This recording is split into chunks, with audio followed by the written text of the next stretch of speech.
Agora eu vou conversar ao vivo com o professor Dr. Rafael Bittencourt, não é? Ele que é um estudioso, professor da Universidade da Unisul, estudioso sobre o canabidiol e também sobre outras ações que dizem respeito à saúde das pessoas.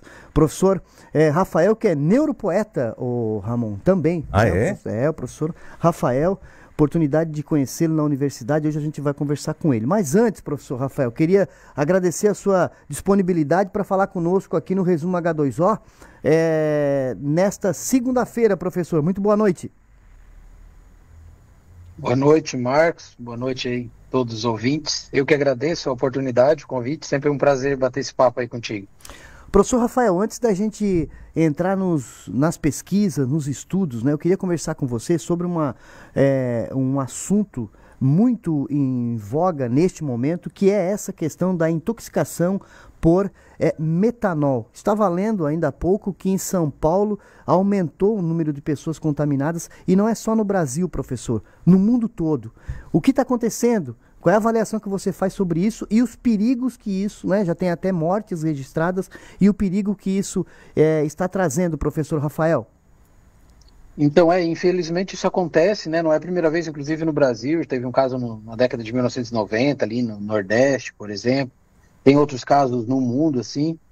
E então, volta e meia, problemas com intoxicação nesse sentido, não só com metanol, mas com outras substâncias acaba acontecendo. Uhum. E é uma situação bem grave, eu vejo, assim, Marcos, porque mostra o quão vulnerável a gente é, né? Imagina, tu vai lá tomar uma bebida, um drink, uma coisa no fim de semana e de repente acaba perdendo a vida, perde a visão, tem problemas, enfim, né? E mostra até que ponto vai a nossa segurança nesse sentido. Esse é um caso, o que está acontecendo agora é um caso bastante sério, até que se resolva, né? Se entenda da onde que vem isso. Parece que vai para além de São Paulo, mais de um estado. É uma situação de alerta total mesmo nesse momento, assim. Professor Rafael, eu vi uma publicação de você falando, né, dando umas dicas, orientações, né, para as pessoas. A gente sabe que aqui em Santa Catarina me parece que ainda não tem nenhum caso confirmado nesse sentido, né, pelo menos até onde eu sei, mas você deu algumas dicas aí para quem acompanha na rede social, no Instagram em especial. Professor, quais os cuidados que as pessoas devem ter? Então, tem que ter cuidado, por exemplo, uma bebida muito barata, né? Tipo, que o preço está baixo, assim, do normal. Ali já é para se ter uma ideia. Inclusive de bares, restaurantes, enfim, baladas que compram essas bebidas, às vezes mais baratas, sem nota. Pô, isso aí já é um sinal muito grande de que algo ali não está legal, né? Uhum. Então, pode ter vários problemas.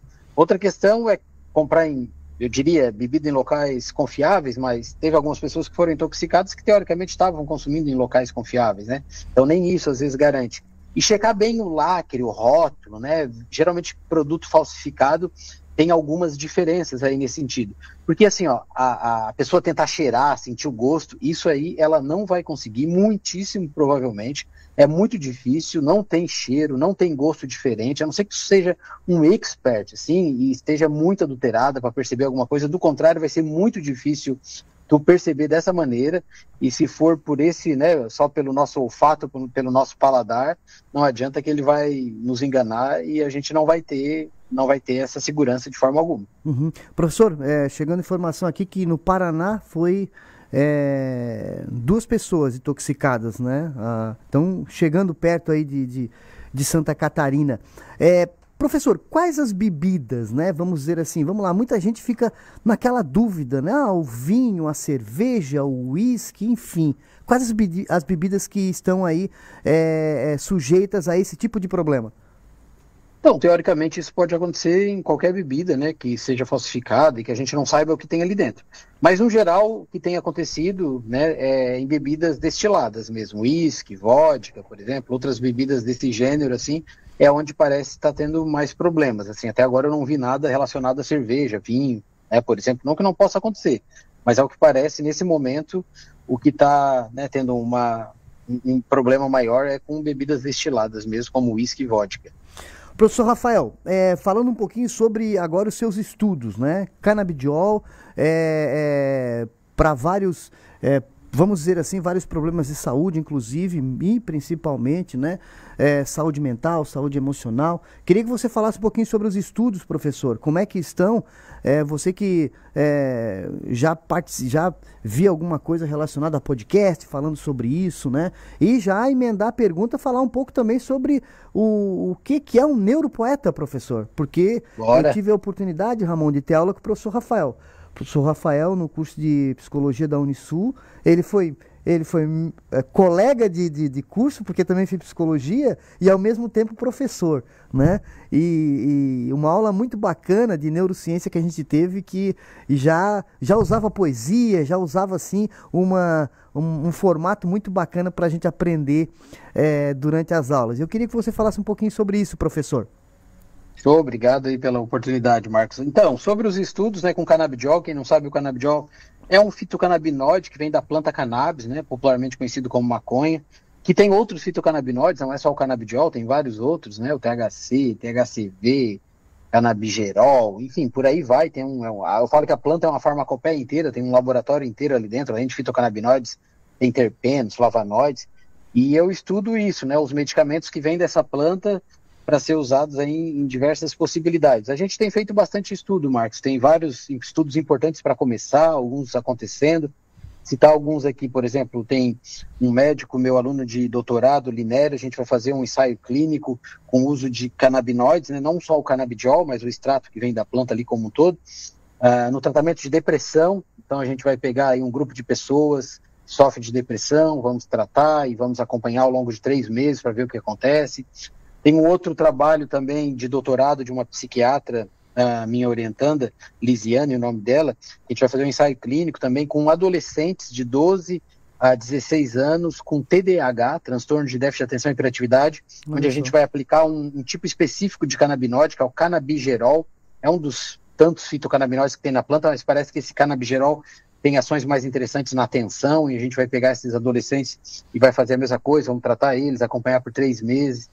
Tem um outro estudo bem interessante também que vai acontecer, é com um aluno meu, Yuri, ele também é aluno de doutorado, enfermeiro, onde a gente vai fazer o estudo do creme de cannabis, um creme a partir dos canabinoides. A gente vai tratar feridas neuropáticas, né? Aquelas feridas difíceis de tratar, tipo de diabetes e tal, a gente vai tratar ali por 60 ou 90 dias e também vamos ver a evolução. Então tem bastante coisa acontecendo, Marcos, sempre nessa área, porque tem um potencial gigantesco. E precisa de pesquisa sempre, né, para a gente confirmar isso e tudo mais. Então tem caminhado bem nesse sentido. E o neuropoeta, eu brinco, nem só de neurociência vive o homem, né? A gente tem que ter uma poesia no meio, tem que ter uns versos, tem que ter uma arte, uma coisa diferente. O Nietzsche dizia, né, a arte existe para que a realidade não nos destrua. Perfeito. Para mim é um pouquinho assim, a arte dá aquela aliviada na vida quando precisa. E daí eu gosto de escrever uns versos, e daí lá na minha rede social, né, o profrafael.neuropoeta, eu divulgo desde a ciência, neurociência, até essa parte poética aí, quando possível, porque é bom também. Professor, tem alguma poesia aí pronto aí pra gente ouvi-la?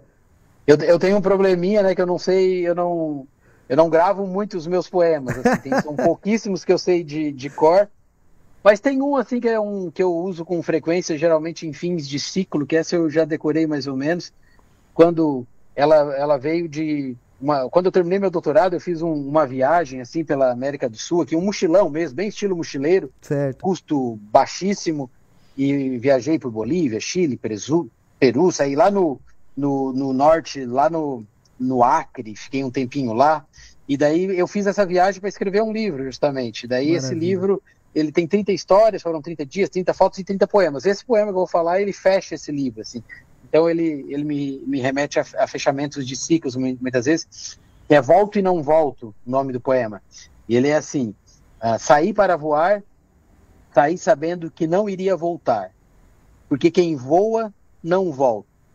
Este é o desafio. E mesmo quando volta, não volta, pois nunca mais será o mesmo que partiu. Então tem várias experiências que a gente vai e não volta mais, né? Mesmo quando volta. Daí eu costumo usar esse poema, essa viagem que eu fiz aí no fim do doutorado, foi uma dessas viagens que o Rafael que foi não voltou mais, assim, voltou um Rafael diferente, voltou outro. Não era o mesmo que partiu. Professor, Então, essa é uma. Muito legal. E expectativas, professor Rafael, para agora já estamos no fim de ano, né? A expectativa aí para você já citou aí vários estudos, né?